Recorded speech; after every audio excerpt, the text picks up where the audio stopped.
ago, a random genetic mutation occurred in a small primate living in an African forest. It changed a single enzyme, ADH4, making it 40 times more efficient at digesting alcohol. Without this mutation, fermented fruit was poison. With it, fermented fruit was food, and natural selection chose the drinkers. The primates who could digest ethanol ate better, survived longer, and had more offspring. Your desire for a drink at the end of a long day is not a personal failing. It is 10 million years of evolution written into your DNA, selecting for the ability to metabolize alcohol and to seek it out. The ancient alcohol history did not begin with breweries or vineyards or cocktail bars. It began with a mutation, and that mutation is still inside you. Still working, still craving, still releasing dopamine every time ethanol touches your tongue. Your brain does not know the difference between a fermented fruit on a forest floor and a cold beer from a fridge. The craving is the same. The reward is the same. The relationship is 10 million years old. And understanding that relationship is the difference between being controlled by alcohol and understanding it. This is the old human. Season 2 of The Old Human begins now. Season 1 explored the body, how ancient humans walked, smoked, slept, ate, lived, survived, healed, and dressed. Season 2 goes deeper into the mind and society, and we start with the oldest relationship between a molecule and a species. When did ancient humans first drink alcohol? The answer goes back further than any brewery. Further than any civilization, further than humanity itself. If you have watched other videos about the history of alcohol, you have seen the timeline. China 7000 BCE, Mesopotamia, Egypt, distillation. This is not that video. This is about the ADH4 mutation, the genetic proof that humans evolved to drink, about why alcohol builds trust between strangers and why every culture built religion around fermentation. About what we lost when we stripped the sacred context away and started drinking alone. This is about the molecule that built civilization and the loneliness that broke the container. In 2014, biologist Robert Dudley published The Drunken Monkey, arguing that our primate ancestors evolved to seek out fermented fruit. But the story goes deeper than Dudley knew. 10 million years ago, a chance mutation in the ADH4 gene changed the enzyme that metabolizes alcohol, making it 40 times more efficient. Before this mutation, ethanol was basically poison. After it, ethanol was a viable food source. This was not a minor adaptation. This was the difference between a fermented fruit being dinner and being deadly. Here is why this matters. Ethanol has a distinct smell. It vaporizes and travels through the air. Primates who could smell ethanol and follow it to the source found calorie-dense, ripe fruit on the forest floor. The primates who lacked the ADH4 mutation could not digest it. They got sick. They died. The primates who had the mutation ate well. They survived. They reproduced. Why humans drink alcohol begins not with culture, but with survival. Your ancestors who liked the smell of ethanol simply had more children than the ones who did not. And here is the remarkable thing.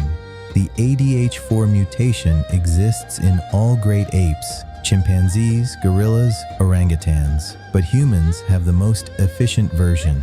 Our lineage was specifically selected for alcohol consumption over 10 million years. You are not just a primate who happens to drink. You are the product of 10 million years of evolutionary pressure to handle your ethanol. Every drink you take is a conversation with a genetic legacy older than your species.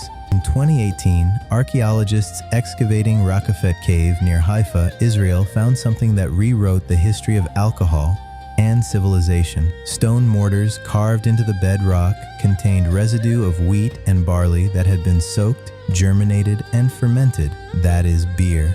Brewed in a cave 13,000 years ago by people who had not invented farming. They were still hunter-gatherers, collecting wild grain by hand. But somehow, making beer was important enough that they figured it out before they figured out how to grow the grain themselves. This changes everything about what we thought we knew about the order of human invention. The standard textbook says humans settled down, invented farming, built villages, and then eventually discovered fermentation. Raqefet Cave says the opposite. Prehistoric alcohol came before agriculture. Beer came before bread. The Natufians were brewing while they were still nomadic.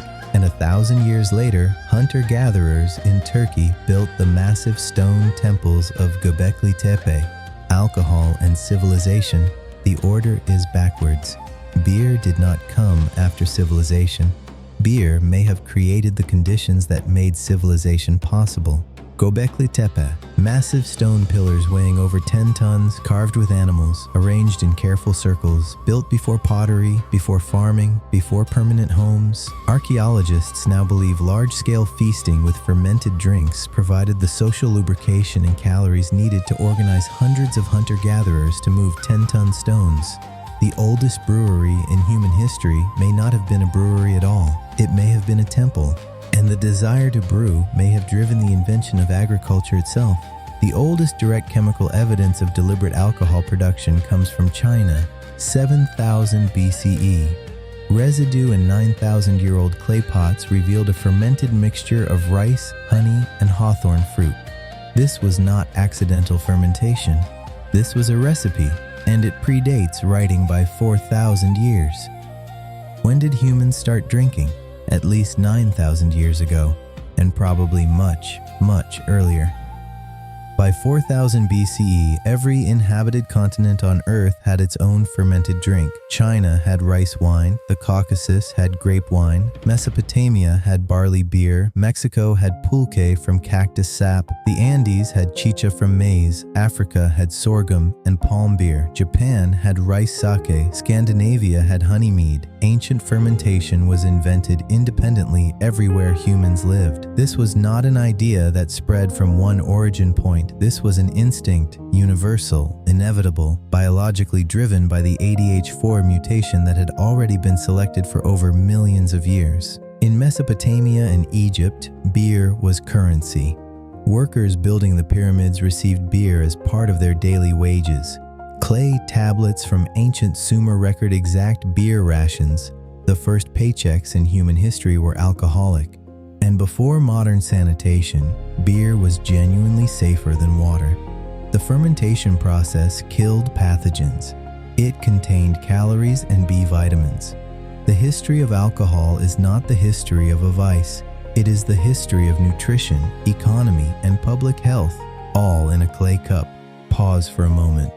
Every video about alcohol history shows you the timeline, where it was made and when. Almost none of them show you why it was sacred, why every culture that encountered fermentation built religion around it, why intoxication was not seen as a weakness. It was understood as a technology for connecting with gods and with each other. And that understanding, the sacred context of drinking, is the most important thing we have forgotten. In every culture that discovered fermentation, the response was not, "This is fun," it was, "This is sacred." In the Andes, shamans drank psychoactive fermented brews to enter trance states and communicate with spirits. In ancient Egypt, beer was poured onto temple altars and buried in pharaoh tombs. The dead needed beer in the afterlife. In ancient Greece, the Dionysian festivals suspended all normal social rules. People danced until they collapsed.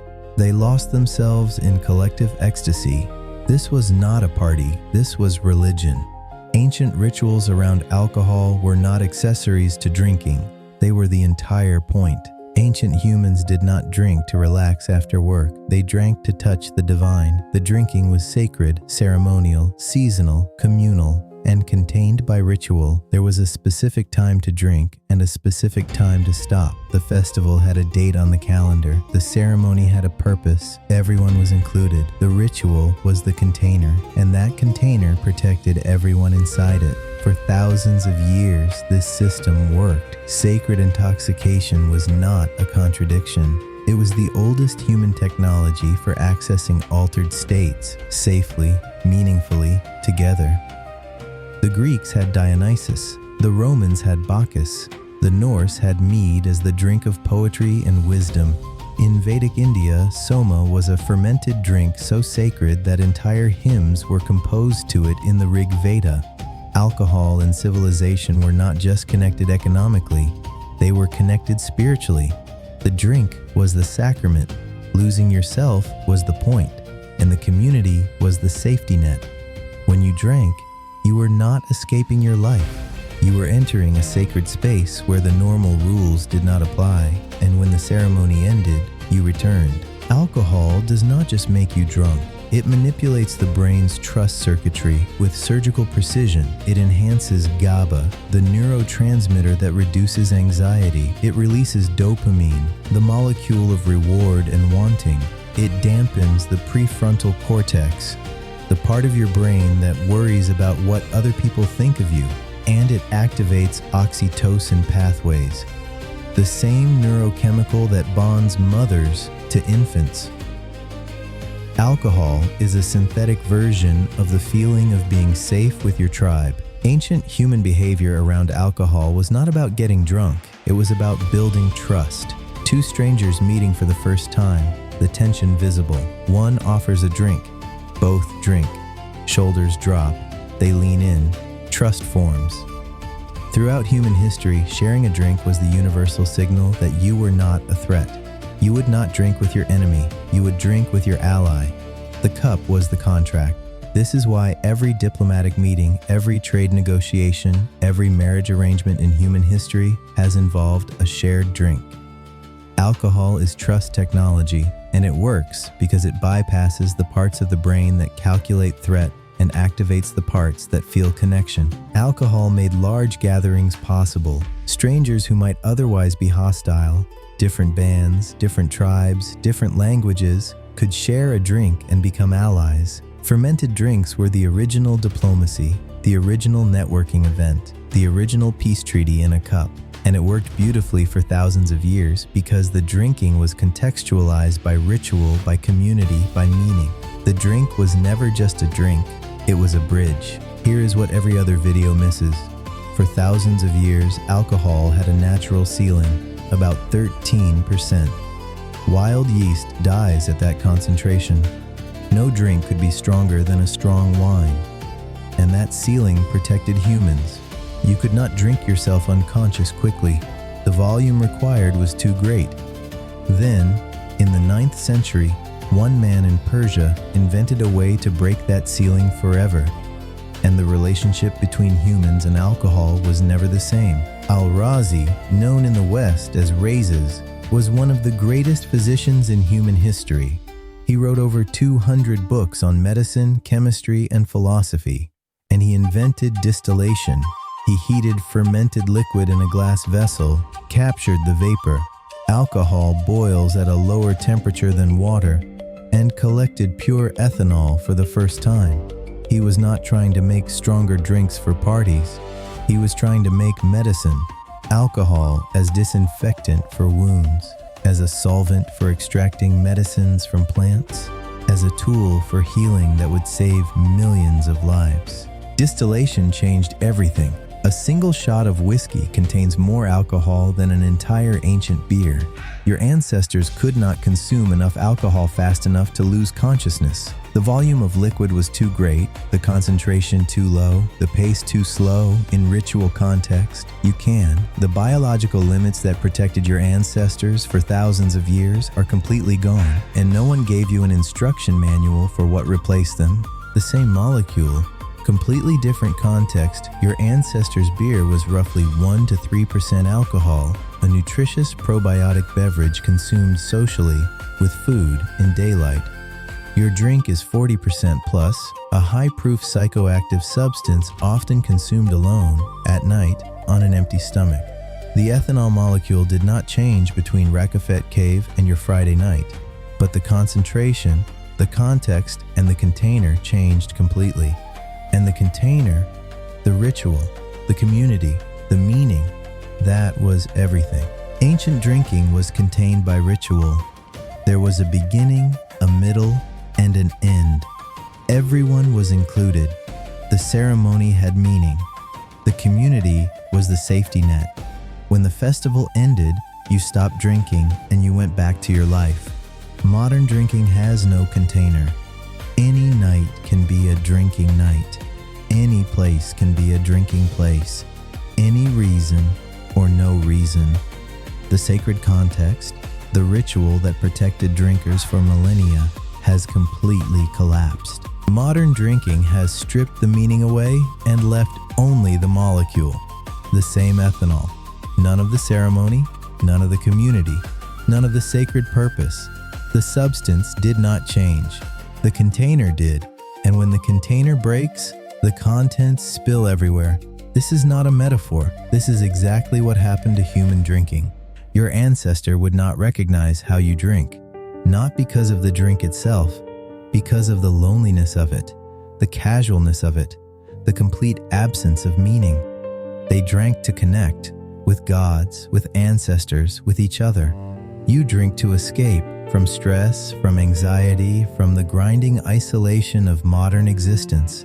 Same molecule, completely opposite intentions. The sacred context was not optional decoration, it was the safety system, and it is gone. This is not a story of a substance, it is a story of a relationship. 10 million years of evolution, starting with a random mutation in a forest primate. 13,000 years since the first deliberate brew. 10,000 years of sacred ritual, of beer as wages, of alcohol as the lubricant of civilization. 1,200 years since distillation broke the natural ceiling, and 70 years since marketing replaced meaning. Human evolution alcohol. This is the full arc, and we are living at the end of it, with all the power and none of the protection. When you drink alone, your brain is doing exactly what it evolved to do. It releases oxytocin, the bonding chemical. It releases dopamine, the reward chemical. It dampens anxiety and lowers inhibition. Your brain thinks you are with your tribe, sharing a sacred moment around a fire. But you are alone in your living room, and the bonding chemicals have no one to bond with. This is the tragedy of modern drinking. The neurochemistry was designed for togetherness. Without it, something breaks. The ancient alcohol scoreboard is perfect. Social bonding, 10 out of 10. Ritual meaning, 10. Physical safety, 10, because low alcohol content and social context prevented dangerous overconsumption. Community, 10. Sacred context, 10. Total, 50 out of 50. Alcohol did exactly what humans needed it to do. It bonded groups, opened minds, and connected people to something larger than themselves. The modern alcohol scoreboard is a warning. Social bonding, 3 out of 10 because drinking alone does not bond. Ritual meaning, 0. Physical safety, 3 because distillation removed the natural ceiling. Community, 2. Sacred context, 0. Total, 8 out of 50. We gained distilled spirits and lost the reason we drank in the first place. You call it dry January. Your ancestors called it Tuesday. Ancient humans drank fermented grain water every single day, not because they were alcoholics, but because the water was unsafe and the beer was not. It had calories, B vitamins, living probiotic yeast. Your detox cleanse is their baseline hydration. There is irony here, and it is delicious. The first human to wake up with a hangover was probably profoundly confused. They drank roughly 1% fermented grain water, consumed slowly over hours, with food, in community. You drank a bottle of wine alone on the couch. They are not the same experience. And somewhere in the evolutionary timeline, your ancestors are watching you Google hangover cures with deep, deep judgment. Let us update the chalkboard for Season 2. Season 1 is complete. All 8 episodes on the body, checked and done. Now the second row begins. Episode 9, Alcohol, the first mark on the new board, The Mind and Society, 7 more episodes to go, and the picture of the ancient human is getting stranger and more wonderful. In the Museum of Lost Human Knowledge, the new wing opens, the ADH4 gene labeled the Drunken Ape, 10 million years, the Natufian Cave with stone mortars, beer before bread, the Göbekli Tepe pillars, alcohol-built civilization, Al-Razi's distillation apparatus, the invention of spirits, our ancestors in ritual circle, sacred intoxication. These are not historical curiosities. These are instructions for how to relate to a substance we have forgotten how to use. There is a single frame that shows a modern human looking at their drink with new understanding. Not guilt, not shame, but recognition. The molecule is not the problem. The collapse of context is. Your ancestors knew how to drink, with purpose, with people, contained by ceremony. You can learn that again, not by drinking less, by drinking with meaning. The old human teaches us 3 things about alcohol. 1. Your desire to drink is not a weakness. It is 10 million years of evolution selecting for the ability to metabolize ethanol. The ADH4 mutation was not an accident. You are the product of primates who survived because they could digest fermented fruit. Honor that legacy by understanding it. 2. For thousands of years, alcohol was sacred. It was contained by ritual, shared in community, used to connect with gods and with each other. The sacred context was not optional. It was the safety system, and it worked beautifully until we abandoned it. Understanding this is not about abstinence, it is about restoration. 3. The problem is not the molecule, it is the loneliness. Your ancestors never drank alone. The same ethanol consumed in community, with meaning, with ritual. That is not the same experience as the same ethanol consumed in isolation. If you want to fix your relationship with alcohol, do not start with how much. Start with why and who is with you. Next time on The Old Human, alcohol let humans bond without words. But for hundreds of thousands of years before language existed, humans still had to communicate. How did they share ideas, warn of danger, coordinate a hunt, or tell someone they loved them without a single word? How did humans communicate before speech? They drank together, they shared fire, they touched, they gestured, they made sounds. But how did all of that become language? How did a grunt become a word? How did pointing become grammar? Next time on The Old Human. The story of the most powerful technology humans ever invented, and it came from inside our own throats. If you made it this far, you now understand that your brain has been shaped by 10 million years of relationship with a single molecule. Your ancestors drank to connect, to pray, to build civilization itself, and somewhere along the way, we lost the instructions. Subscribe. Season 2 has just begun. This is The Old Human. 10 million years. One molecule. One species. The story of the mind and society is only beginning. Communication. How humans spoke before words existed. Next time.